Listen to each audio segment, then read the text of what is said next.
All right, no rock stars on this edition of the Shea Anything Podcast, but Jerry might as well be one considering the flow is out for this episode of the Shea Anything Podcast. The Mets are pretty much out of it mathematically, literally, actually, but there's still plenty to discuss with the team. And Jerry was here in studio talking about all of it the last couple of days. We'll get into that. It all starts right now.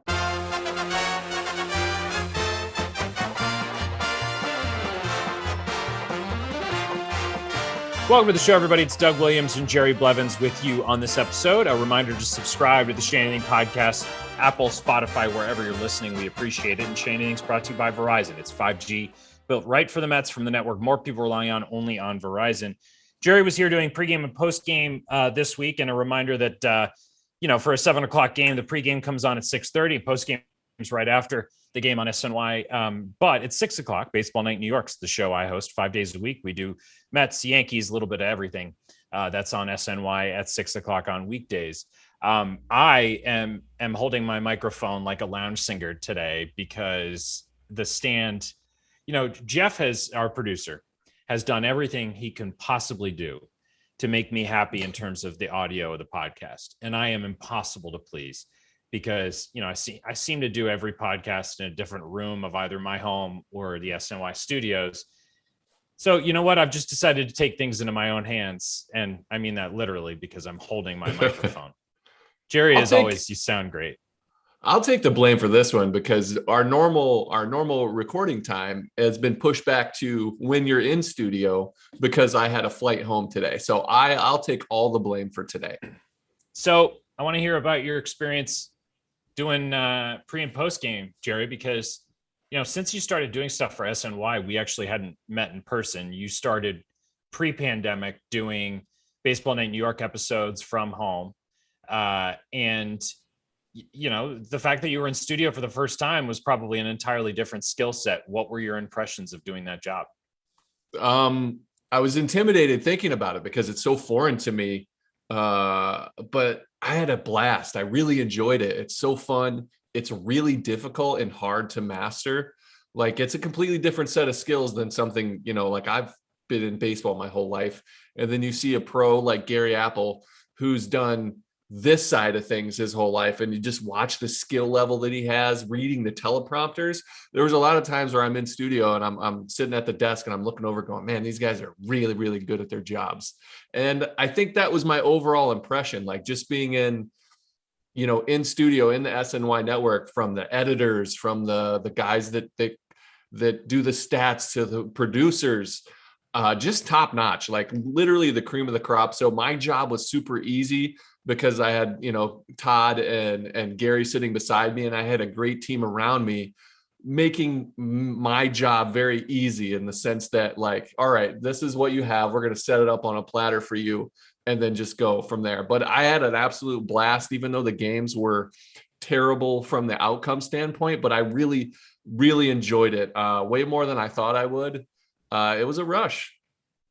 I talked to you about this because you sat in the cubicle next to me. And for those that don't know, actually, I don't know how you would know, but I helped Jerry with his makeup. That was just kind of a bonding experience for us. Jerry wasn't sure what type of powder to use, how to apply it. And being the TV professional and very vain human being that I am, I was able to step in and help him out. And, what was funny is day 2 of Jerry's shows, was like, so Jerry, how'd the makeup go? And Dave Mandel, who's one of the producers, stood up and was like, Jerry, before you answer that, I did get a note that for post game, you're going to want to reapply your makeup because there was a little shine on your forehead. Jerry was like, well, there's your answer. Yeah. I was in the process of saying, I think it went great. And then Dave was like, actually, you were very shiny on this for the post game. So I was like, okay, apparently not very good. How did it feel? Look, you were on this roster very recently, and with this team very recently. How did it feel at a stage in the season when your job is to be fair and critical when you have to be? How did it feel to talk about your former teammates like that? It's a little bit difficult, especially guys that I have a relationship with. Like Taijuan Walker had a rough start, and it's hard for me to kind of beat down on him, and I didn't find it very necessary for me to do that. But what I did want to do is be fair and be honest about perspective, because I think he's had a great season. I think he's going to be a great asset for a team that wants to win a championship next year. And I just wanted to portray that. It's strange. It's difficult, but I'll always be honest. And I wouldn't say, like, that's what I talked to you about privately in studio, was I want to be honest and respectful and say the truth to the audience on TV, the same that I would to my teammate or ex-teammates to their face. Nothing. I'm not trying to hurt anybody's career or anybody's feelings, but I'm also wanting to tell the truth. So it's a fine line. It's a little bit strange having been so close to it, but I feel like, as long as I'm honest and truthful, I can stand by that. Here's some questions that Jeff wants you to answer. Jeff asks, first of all, are we makeup buddies now? I think we answered that already. The answer is yes, but no. Reveal a TV secret you learned in the past 2 days. Okay, so one, we are makeup buddies, and I learned that I am not that shade, because I put it on. I was like, man, I'm not that tan, and so I'll have to go figure out what complexion, or I don't even know how to speak the verbiage of makeup, but I learned that that's not for me. I think that I learned that there's so many moving parts behind the scenes. As a particular like piece of advice or anything, it's basically to just push through, because I messed up a video breakdown right off the bat. I broke down Loup, comparing him to Dennis Eckersley, and I was so worried about what I wrote and trying to follow the script that I didn't understand the flow of things, and I got kind of lost. And Gary looks at me and it was like, let's push through this. And I was like, all right, so just go through the other side. And so I kind of got rid of what I was trying to read and just went with the flow of what I already knew, because I wrote it down. And I realized that, especially with live TV, you got to be able to be flexible one way or the other, because I wanted to write something very scripted. And I learned that doesn't always work out the way you plan, because things happen. So you got to be able to be in the hot seat and be on the fly and be flexible. So being on your toes and knowing what you're talking about is the key. I think to your point, I couldn't agree more with you. I mean, I haven't been on TV that long, but I think the most difficult thing to do is casually script something. So like, here's what I want to say, as opposed to either going completely off the cuff and ad-libbing it, or scripting it entirely and putting it in the teleprompter. I find the in-between to be very difficult. So usually what I do is I either write nothing or I write everything. And if I have a general idea of what I want to say, I don't write it, because deep down you're going to get to that point. And maybe you write down a couple bullet points on a piece of paper, but you can, if you try and think, okay, don't forget to say this, don't forget to say that, tendency is to do that and to overthink it. So the next question Jeff wrote on here, and again, I'm just reading off the rundown. It's not. Wait. Let me. I just want to say a big shout out to everybody involved in the production of everything, because it's incredible. From the editors that are at home, dealing with a pandemic, they can't even come here, so we're working remotely, to the producers, everybody, the sound, the crew. It's an amazing production. Being in New York City is the cream of the crop. I was so happy to be around it, but man, I knew it was difficult, but seeing it firsthand, another hat tip to those guys. Well, yeah. Speaking of hat tips, how much of a greater appreciation do you now have for me and the fantastic job that I do? That's the way Jeff wrote it. There's no, I'm not changing any words there. That's lovely. That is a Jeff scripted question, and deservedly so, because there was a particular instance where, we have to wear the in-ear monitors while we're on set, and it's really difficult to talk and listen at the same time. It's practice. And Gary was doing Gary Apple, the great legend, was reading fast live TV off of the teleprompter, and we got another show's ear monitor going on. So there's a conversation going on in our ears, and Gary hears it. I can see it. just because I know what's going on, and he powers through. He was unbelievable, whereas I wasn't even talking and I was distracted, and he crushed it. So like, that was so impressive. Just the difficulties, the distractions, just amazing. So I have so much respect for what you do, Doug.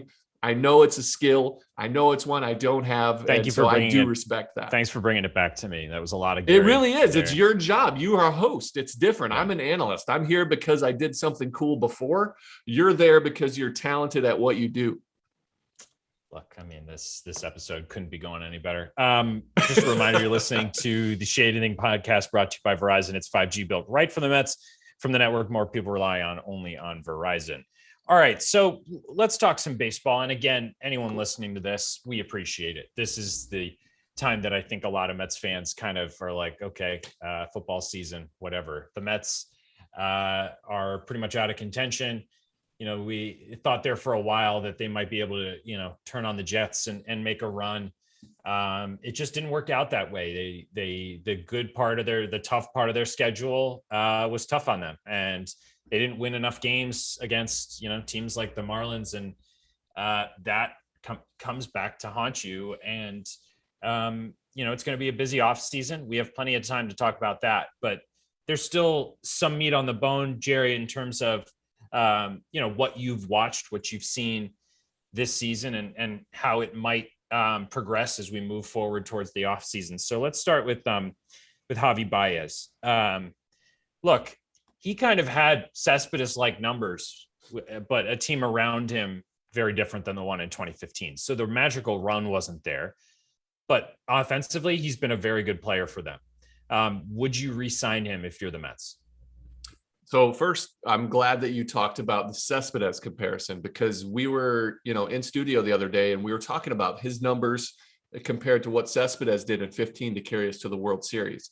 Obviously, like you stated, the outcome isn't the same, but there's a comparison between Cespedes and what he did and what he meant to the team. And then when they signed him, there's a lot of regret. You know, he had injuries.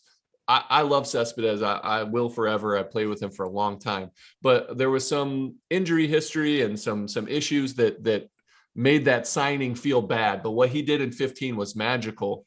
And they're like, well, he's done this for that team. Another comparison that I wanted to make is because Javy Baez has made a change in his approach. He's been super patient. All of a sudden, he's got a lot more plate discipline. He's still doing absolute damage, but he's getting on base more, which changes his entire career that he's been up to this point, leading to 5.5 years or almost 6 full years of service time.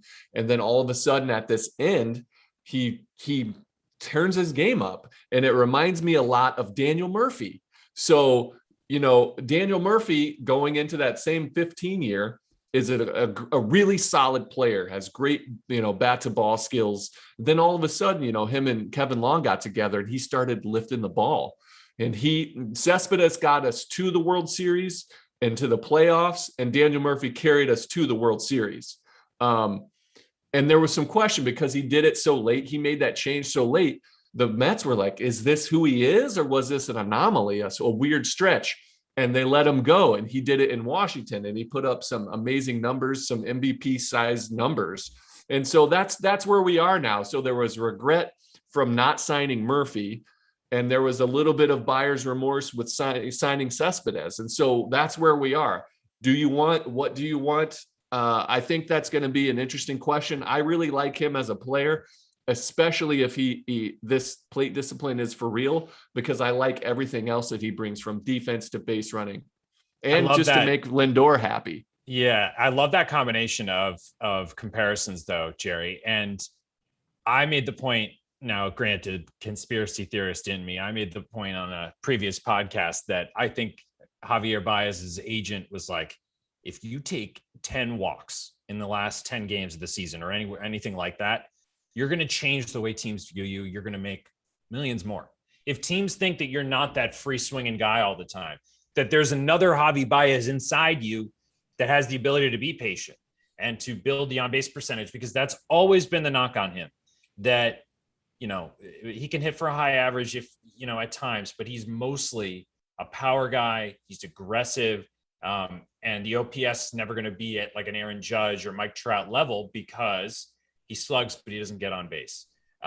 If he has the ability to kind of make a late switch in his career before a free agent contract, that would be pretty cool for him and for whatever team decides to sign him, whether or not that's the Mets. Do you think that agents would ever say something like that? Like, hey, you can really improve your rep as a player if you do this? Absolutely. Yeah. I don't think that's a conspiracy theory at all, because it's a fact. Somebody said something to him or it clicked for him, whether it was Hugh Quattlebaum, which is maybe the greatest name in sports, by the way. I use it for my hotel alias. Hugh Quattlebaum. I mean, I'm just kidding. I'm not famous, so I don't need a hotel alias. But if I ever become famous in any capacity, Jerry, I'm gonna check into hotels as Mr. Quattlebaum. This will test. Okay, so I'm glad we got on this. A little bit of movie trivia. So I had an alias on the road, and it was Chester Copperpot. I want to ask you first, and then I'll go to Jeff. Do you have any clue what that's from? No. Jeff, please chime in and tell me that you know what this is from. Goonies. That's Goonies. That's the guy that they find a bag of bones, the explorer that initially goes for the pirate treasure. His name was Chester Copperpot, one of the best names of all time too. So Hugh Quattlebaum, Chester Copperpot. If we're ever, I'm gonna start asking for Hugh Quattlebaum just in case you're there, and I'm gonna bug you and put all my room service on your room charge. You're more than welcome to do that. I don't really know how the logistics of that work, because when you book a hotel, you have to use your credit card and your information. Show your ID, right? Yeah, I don't have a Hugh Quattlebaum fake ID. I gotta get one of his old driver's license. But anyway, before I went on that tangent, Jerry, yes, you were validating my point. So please continue. Mm-hmm. Yeah, so it's somebody told him something. So whether it's like it was a monetary motivation, I honestly don't care, because I think Javy Baez is such a smart baseball player that he all of a sudden found that there is value. He is a better player when he gets on base. He's still doing damage. He's still attacking pitches. He hasn't changed his approach in a sense, but he is getting on base more. He doesn't look like a different player. He doesn't look like he's all of a sudden, trying to go to the opposite field. He looks like a better version of himself. And I think he's smart enough to understand the value that he brings like this, because I think he feels it. And so I don't care what the motivation was behind it. He's a better ball player. And I think it's here to stay. So I would sign him up, but it is a gamble. It's just another big contract in addition to Lindor's. But by the way, that makes total sense. They're best friends. I do think it will reflect well in Lindor's play, to your previous point. Second of the three batter rule, Jerry, the Mets have a couple decisions to make right now regarding Jacob deGrom and Noah Syndergaard, but let's focus on Syndergaard here, because he has stated that in his return from Tommy John surgery, his doctor told him no sliders, no curveballs. So even if he comes back, which would be in a relief role, he's a 2-pitch pitcher between, 3-pitch, I guess, because he's got a 2-seam and a 4-seam as well as a changeup. Do you think, for the sake, if you can put me inside the brain of a big league pitcher, for the sake of his confidence, for the sake of him knowing he can still do it, is it worth the risk of bringing a pitcher back this late in the season with the playoffs out of the picture? So from a standpoint of buildup of arm strength, if the team says that he's capable of throwing at that high impact, yes. But more importantly, is it what Noah Syndergaard wants to do? So is he cleared by the doctors to throw? And does Noah Syndergaard have that desire? Because that's where it needs to come from.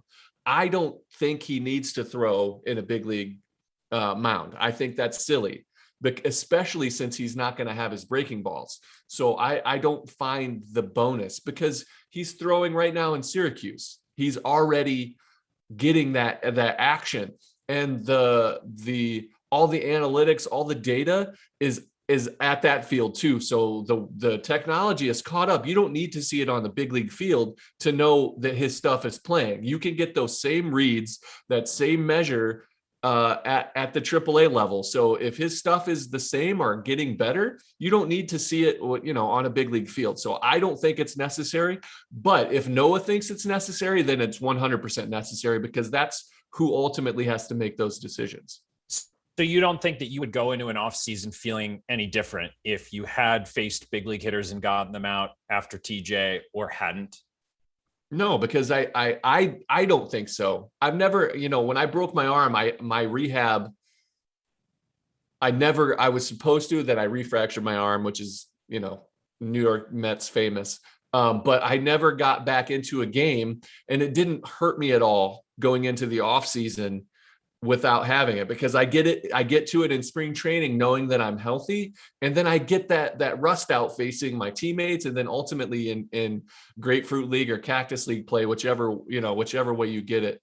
I don't think it's necessary for him to push himself at the end of a season if he's not physically ready. If he is, by all means do it, but it's 100% not necessary in my eyes. I appreciate your strong opinion on that, because I think from my vantage point, that's how I've been trying to justify it, saying, well, mentally, maybe this will be good for him. And you're not doubting that it might be, however Syndergaard feels, to your point, is the most important thing. But in your opinion, as a former big league pitcher, you didn't necessarily need that. And I appreciate, just for the sake of our listeners, that the analytics, all the readings that you need on your pitches, you can get at the AAA level. That's something I didn't know. Okay, third of the three batter, and this is kind of a bigger picture question, Jerry, and I really like this idea of asking you this, because you started your year trying to make a comeback and in this clubhouse in spring training, and every spring training, no matter what team, comes with optimism, right? Everybody has no losses on the season. The glass is always half full. Are you surprised that the team that you started in Port St. Lucie with is not going to end up playing baseball in October? Yeah, I'm very surprised. Part of the reason why I wanted to come back was because of this roster, because of the team that they put together. I knew I had an outside chance of making this team. Had I wanted to just be in the big leagues, I would have found a much more advantageous, roster for me to make a team. I wanted to win a World Series, and I wanted to do it as a Met. And I thought I still think that this roster was designed. Now, it didn't work out that way, and that's baseball. That's why we play the game. This isn't a simulation. There's a lot of intangibles that go into it. There's things that you can't calculate. I have no idea why the season didn't turn out like that. We may never know what the reason was. But I still believe in this roster. I still believe in the guys that they brought in, and I think it's a bright future. So, assuming they're going to make a couple of moves that are pushing towards winning, I think they're going to be in that same spot next year. I think the temperature of the fans and their expectations will be a little bit less because of the disappointment from this year. But as a player, as an organization, as whatever coaching staff they have in place, I think it'll all be the same goal, is to win that World Series. You can tell by Francisco Lindor and Pete Alonso's conversations they had that you got to turn the page now and start looking next year. I think that's a great point that you just made about expectations. But by the way, to add to it, that's exactly where expectations should be. When 2019 ended, the Mets went on a nice little run, Dom Smith with the walk-off at the end of the season, and everybody felt like there's something coming here. 2020 was disappointing. Felt like every team's making the playoffs other than the Mets, but it's a 60-game season. This year has been really an indictment on this young core and its ability to get to the postseason and get over that hump. The expectations point is so important, because this year, I think it's actually a benefit for the fans, for the organization, everything, that it's ending not on a high note. I know there's still baseball left. I don't think there's anything that could happen that could really change the way that we feel at the end of this thing. And I think that's important because it tells the real story. 2019 was kind of the Band-Aid on a bullet wound. It was another missed opportunity, but hey, it ended well and there was a nice run and it was almost a playoff team. The reality was necessary, I think, Jerry, because it will tell this group no matter how many of them come back next year, that last year wasn't good enough. And I know that you guys had high expectations, but it didn't end up working. I think that's an important realization. Yeah, I mean, baseball is truly a humbling game. Like it's baseball and golf, I think, are the biggest ones. There's so much failure in this game. And then when it gets lumped together for longer stretches, it starts to eat at you. And then when you do it collectively as a whole, this is what happens. Expectations versus reality. Work put in. Did you do enough? These things will all be evaluated by every single one of those players, coaches, staff, and we'll try to make adjustments. And it should be all guys will be pointing and expecting to win a World Series next year, but they'll do something different to try to make it a better outcome. I promise you that. So does it make you feel any better about your decision when you decided not to stay in Brooklyn and to officially retire, that arguably the Mets' best player was their left-handed reliever? Like that you can sit back and say, you know what, Aaron Loup was so good that I wouldn't have really had a place on that roster that I felt comfortable with or happy about. Aaron Loup, you earned it. Job was yours all along. Gosh, I love everything about Aaron Loup's season. I love him as a person. I think he's a personality that'll thrive anywhere. And I'm glad that he got to put it on stage a little bit and for people to see who he really is, because he is just a cool dude. And he is who he is. He is solid to the core. He's a genuine person. There's a lot of people that stand in front of a camera and they try to portray an image and they're worried about what they say. We talk about scripted stuff. Aaron Loup is just Aaron Loup, and he's genuinely that guy. And for him to have the success that he had, he's had a great career. And I broke it down a little bit on the pregame on the first night in Boston. Like, he's 33, but as a reliever, he has a lot of years left to be very good and still at his peak. I think he's had a great career. 33 is peak. I don't expect him to be this great next year, but I feel like he's figured something out and how to miss barrels. And I think it just made him better. And I expect him to be good for the next, 3-4 years, at least 2 to 4 years of really peak. And then he can be effective after that too. So I'm excited for him. I'm always pumped for a bullpen guy to have a great year, and especially a lefty, and especially a good person that's left-handed. I think he's going to get a contract that can pay for a lot of Busch Lights. I think he's earned that. I think he's earned the ability to buy as many 30 racks as he wants to and just hunt or do whatever it is that he does in his off season. But he can know that even at this stage of his career, he's got a lot of money coming. So this will be a telling, a lot of guys, once they get paid, they're like, all right, now I got to get, I'm going to start buying expensive wines and, aged bourbons. This guy will be Busch Light till he dies. I promise you that. He is. I wonder if there's like a reserve labeled Busch Light, like a special fancy blend, one. Like if I'm Busch Light and I'm watching him put them, up on the podium when he meets with the media, I sense an opportunity as a potential spokesperson or somebody that at least I should send some beers to. Busch Light, let me know if you want me to run your marketing. I'll do some marketing it'd be so easy. It'd be so easy. More of a Busch Light was a presence in college for me. Keystone was I don't want to talk about. I was a natural light guy, but that's what we did at college. Natty Light. Yep. All of those are really good cold beverages. So Jerry, in many ways, I'm a failure, but I would say that not knowing the Goonies name is just number one on the list. Number two on the list is that you and I spoke about 24 hours ago, and I said that I was going to watch one of the films that you've since recommended to me. And obviously I did. It's just the schedule.